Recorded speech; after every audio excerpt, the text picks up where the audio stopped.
हाँ प्यारे मित्रों, मुझे कहीं से भी शुभ मिल जाता है जीवन के लिए, किसी का काम आए तो मैं ले लेता हूँ। फिर वो कहीं से भी मिले, किसका भी हो, हमारे जीवन में काम आने वाला हो तो वो अपन सभी कुछ ले लेना चाहिए। कहीं से भी, वो जैसे शहद की मक्खी होती है ना,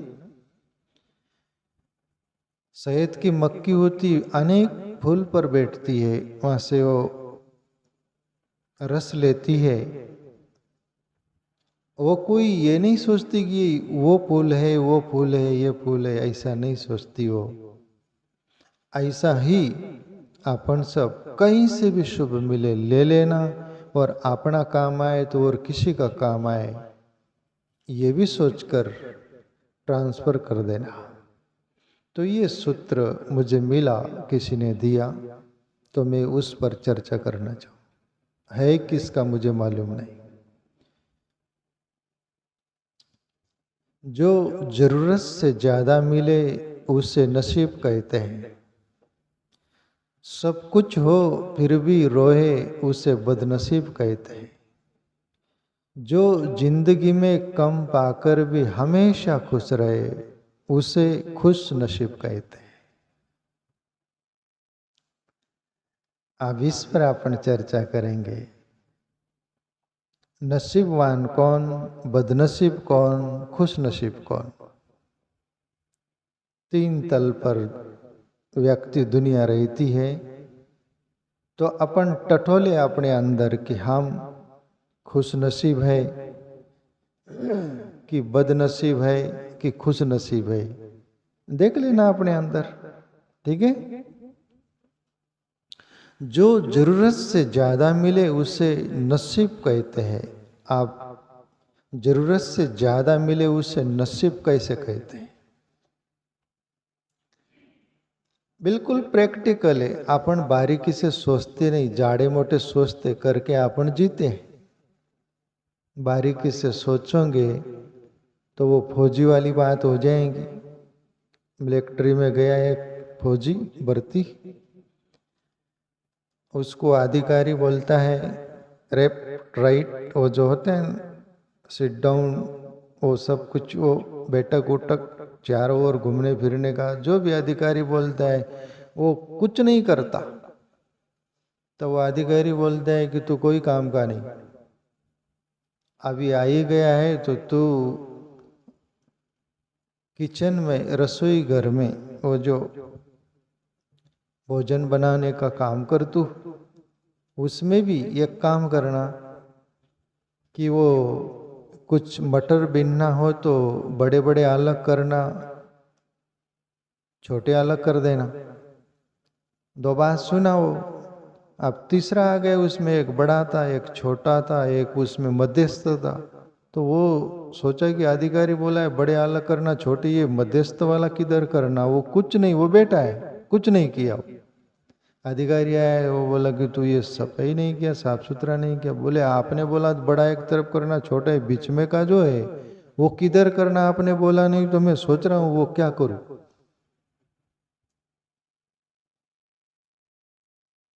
है ना। तो ऐसा बारीकी से अपन यदि सोचेंगे तो अपन हर बात के लिए सूक्ष्मता से जी सकते हैं, पर अपन उतने बारीकी से सोचते नहीं करके जाड़े मोटे जीते। आजे खाई लेसु काले पाई लेसु। तो ये क्या, जो जरूरत से ज्यादा मिले उससे नसीब कहते। सीधी और साफ प्यारे मित्रों, जो तुम्हारा नसीब यानी प्रारब्ध कर्म से, तुम्हारे पुण्य स्मरण से तुमको आवश्यकता से ज्यादा जिंदगी जीने के लिए मिला है उसको नसीब बोलते हैं। ठीक है, समझ में आ रही क्या? आवश्यकता से ज्यादा तुम्हें हर कोई बात मिली है, जरूरत से ज्यादा, तो वो तुम्हारा प्रारब्ध कर्म का फल है। तुम न चाहो तो भी वो मिला है, मिलेगा, जब तक तुम्हारा नसीब है तब तक। वो कम नहीं होगा, उसको नसीब बोलते प्यारे मित्रों। तो ये व्यक्ति वो नसीबवान ऐसा होता है जो जरूरत से ज्यादा मिले उसे नसीब कहते हैं। आप दूसरी बात बोली, सब कुछ हो फिर भी रोए उसे बदनसीब कहते हैं। अभी ऐसे भी दुनिया में देखने में लोग आता है ना, सब कुछ है उसके पास कोई कमी नहीं, पर ऐसा बदनसीब है उसका उपयोग वो कर नहीं सकता।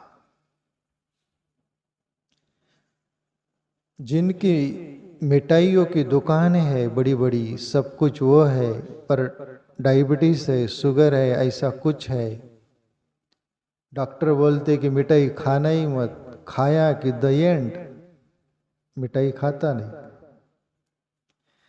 जिसके घर में महल में मखमल के बिस्तर है, सब कुछ, डॉक्टर बोलता है चटाई पर सोना, गद्दा पर सोया, द एंड, चटाई पर सोता है, वो बदनसीब है। डॉक्टर बोलता है कि मूंग की फीकी दाल खाना, तेल नहीं होना उसमें, मसाला नहीं होना, ऐसा फीकी दाल खाना, सादा सूदा खाना, रहना, खाने के लिए अंबार है उसके महल में, उसके जीवन में सब कुछ है, मूंग की दाल खाना पड़ रहा है फीकी, और बदनसीब है। जिसके पास सर्व प्रकार के भोग विलास है, सब कुछ है, पर वो उसके नसीब नहीं, होकर भी उसके कोई काम का नहीं, वो बदनसीब है। सब कुछ होते हुए भी उसका कोई काम नहीं आ रहा, देखते रहना पड़ता है, उसको बदनसीब बोलते हैं। समझ में आ रहा है आपको?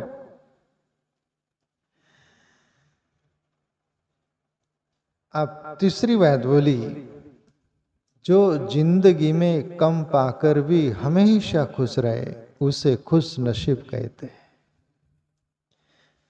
कुछ ऐसे लोग होते हैं जिंदगी में थोड़ा भी कुछ मिल गया तो उसमें गुजारा कर लेते और गुनगुनाते हुए जिंदगी जीते हैं। हम राजी उसमें जिसमें तेरी रजा है,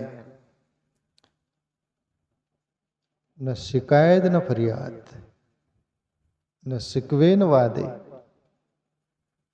हम राजी उसमें जिसमें तेरी रजा है प्रभु, कोई फरियाद नहीं। थोड़ा भी मिल गया तो ये खुश नसीब है।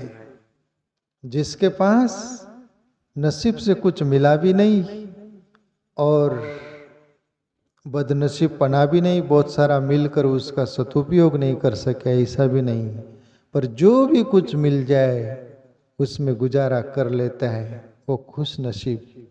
मैं यहाँ पर एक दृष्टांत देना चाहूँ, ये तीनों ऋचाओं का, तीनों पंक्ति का, जो आपको और अच्छी तरह समझ में आएगा। एक सेठ थे, उनके पास 3 नौकर थे।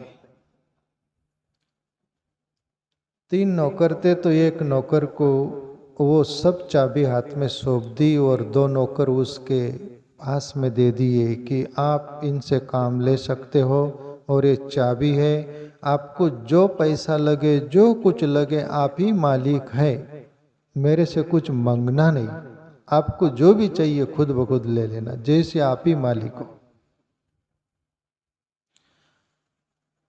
और 2 नौकर जो थे वो उसके हाथ के नीचे। फिर दीपावली का समय आता है कहते हैं, और तीनों को बोनस देते ना दीपावली के समय, कुछ गिफ्ट, तो तीनों को मालिक देना चाह रहे थे, तो तीनों को नहीं दिए, 2 को ही दिए।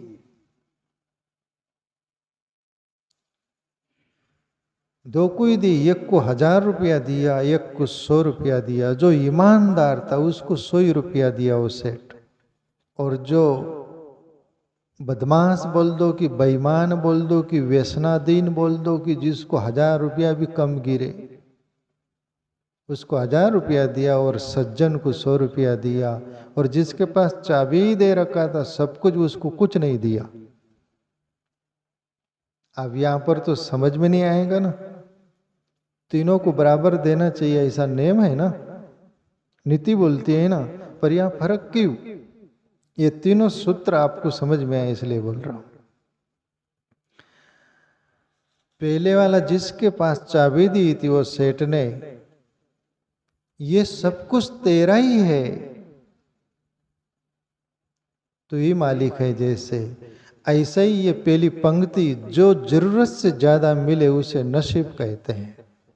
जिसके नसीब में सब कुछ है उसको कुछ देना नहीं पड़ता और उसको कोई लेना नहीं पड़ता। और बदनसीब वो है जिसको 1000 रुपया दिया गया और ये एक जो खुश नसीब था उसको 100 रुपया दिया गया। जैसे खुश नसीब वाला बोलता है कि मालिक ये भेदभाव की, वो बदनसीब को 1000 रुपया, मेरे को 100 रुपया। बोले तू 100 रुपया में भी गुजारा कर लेगा और 100 रुपया में से भी बचा लेगा, और ये बदनसीब है ना, 1000 रुपया देकर भी ये कम गिरेगा उसको,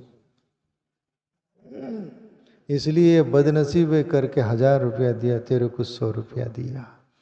तो प्यारे मित्रों, ये तीनों पंक्ति जो है, एक प्रारब्धवान होते हैं उसको हाथ फैलाना नहीं पड़ता, आवश्यकता से ज्यादा उसके जिंदगी में मिलता है। और बदनसीब जो है, प्रारब्ध का ही ऐसा उसका कर्म रहते, सब कुछ मिलकर भी उसके कोई काम न आने वाला, वो बदनसीब होता है। और खुशनसीब वो कुछ न मिले तो भी गुजारा कर लेना, वो खुशनसीब। तो हम तीनों में से कौन है, आप तय कर लेना, मैं आप पर छोड़ता हूं।